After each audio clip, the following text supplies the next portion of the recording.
That's right. We're here at day 2 of the Big Rock Tournament. You can see the marlin behind me. That one weighing in at 409 pounds. That's the second biggest marlin of the day. But the big boy, he's down here. He's weighing in at 518.5 pounds. He's the first fish over 500 pounds in the tournament. He's not eligible for the $500,000 prize. Late in the game, the defense makes a stand and holds the Redskins to a 29-yard field goal. That made it a 6-point ball game and gave the offense the chance to march down the field and potentially win the game. The Panthers, they had a lot of confidence that Cam Newton and the offense would deliver, but instead, the Panthers finished 16 yards short of their first road win of 2018.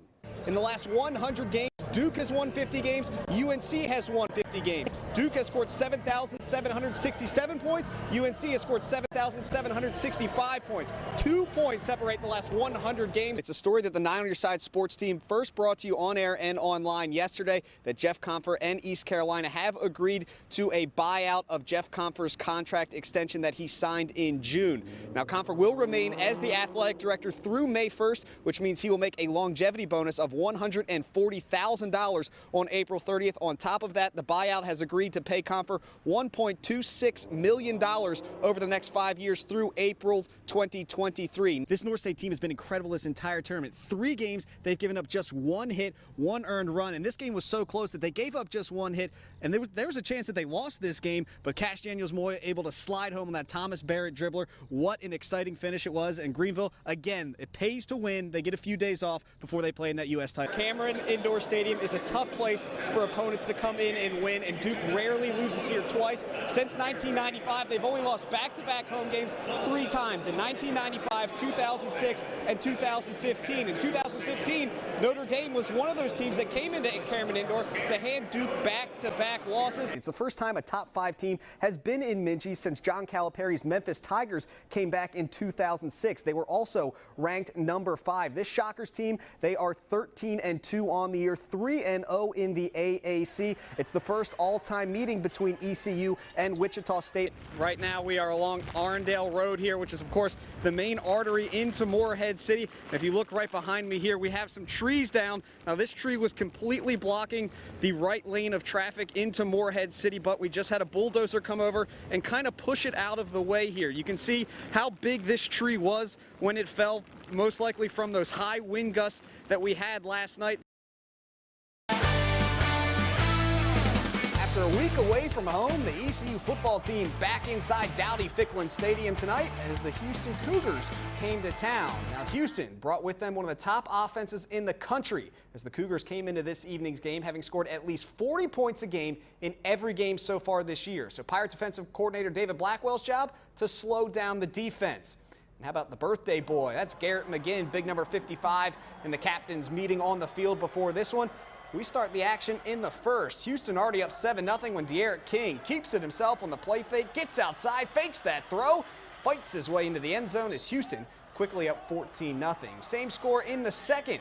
That's when ECU quarterback Reed Herring, he drops back and he's looking deep for Trayvon Brown. And watch this, Brown makes the catch, but I saw my life flash before my eyes while filming that. Luckily, everyone was okay. The drive would stall out. ECU would settle for a field goal. Just over a minute left in the half when the Cougars strike again. King hits Romulo Booker for the score as the Pirates trailed 21-3 at the break. But again, turnovers would plague the Pirates in this one. The Cougars with 14 points off of Pirate turnovers. ECU coughed the ball up 4 times in this game, including this interception in the first half. Now late in this one, true freshman quarterback Holton Ahlers would come in the fourth quarter and lead the Pirates on 2 late touchdown drives, but it was just too little too late as Houston takes it 42-20 the final. Coach Scotty Montgomery says the loss came down to a lack of offensive production.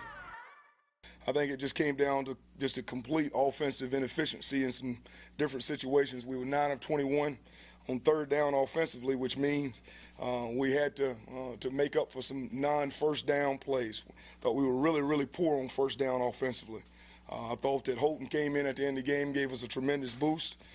That's something that will not go unnoticed. Over in Chapel Hill, the North Carolina Tar Heels were at home tonight playing host to an angry Virginia Tech team that was coming off a bad loss to 5th-ranked Notre Dame a week ago. So the Heels were hoping for some home field advantage tonight at Kenan Stadium. We start in the first. The Hokies up 7-3 and looking for more. Ryan Wills' pass is tipped And that's Patrice Rene diving in for the interception, but the Heels would not capitalize off that turnover. A little bit later, same score when quarterback Cade Fortin keeps it himself. He's heading for that near sideline, getting some great blocking downfield. Fortin eventually dragged out of bounds after a gain of 40.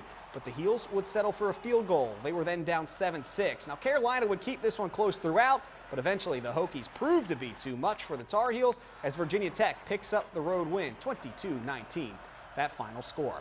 Now, every Saturday night, we like to close out our sportscast with the nominations for the Touchdown Friday Play of the Week. Now, you, the fans, get to vote on the winner, and you can vote right now on Touchdown Friday's Twitter page. That's twitter.com/TouchdownFriday. We'll announce the winner live on air Monday evening at 5:20.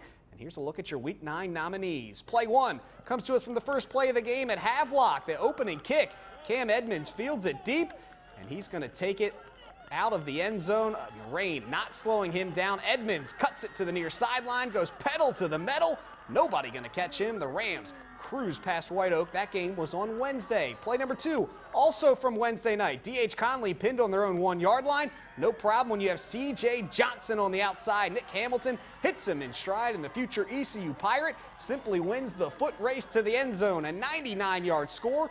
One of his 5 touchdowns on the day. It helped Conley top New Bern. Lastly, we head south to Croatan as David Wallace, with ice water in his veins, hits the game-winning field goal as time expires. That would help the Cougars edge Richlands. Vote now. The poll will be open until Monday at 5 p.m. Now be sure to stay with us. We have a last look at your weather coming up right after the break.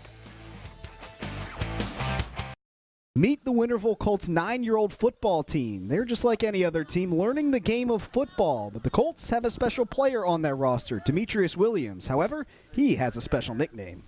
We call him Little Coach, and he was an assistant coach. And when I was walking out on the field, I like to fell over him because he was right there. When I be out there fussing with the referee, he's come on, ref! And he's just been a part of us ever since. Little Coach's journey to playing football wasn't easy. Demetrius' mother died during his birth, causing Little Coach to be stillborn. The doctors were able to save him, and now Little Coach is taken care of by his grandfather, Connie Williams.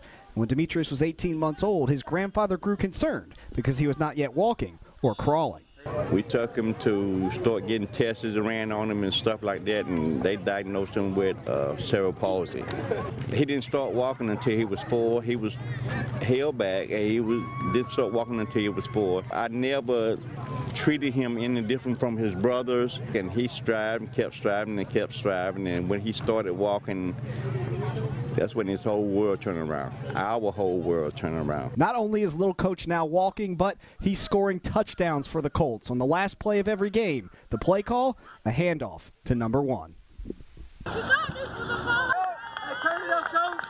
When he gets out there and we're able to make that happen for him, to give him a chance to interact and be a part of the game, that's super for me, and I know it's super for him. Just happy. I record every one of them. I got every one of them recorded, and I go home and look at it. And if I get bored on my job, I play it back and look at him. And he kind of keep me going. Little Coach always has a positive attitude, and it's clear to see the love his teammates have for him and that he has for them. If 1/3 of the world was like him, we wouldn't even need police with the love that he carried for people. So, I mean, it's a blessing. It's just a blessing to see him to strive and do what he do. And what he's doing is providing inspiration to the entire community. In Winterville, Zach Maskavich, 9 on Your Side Sports.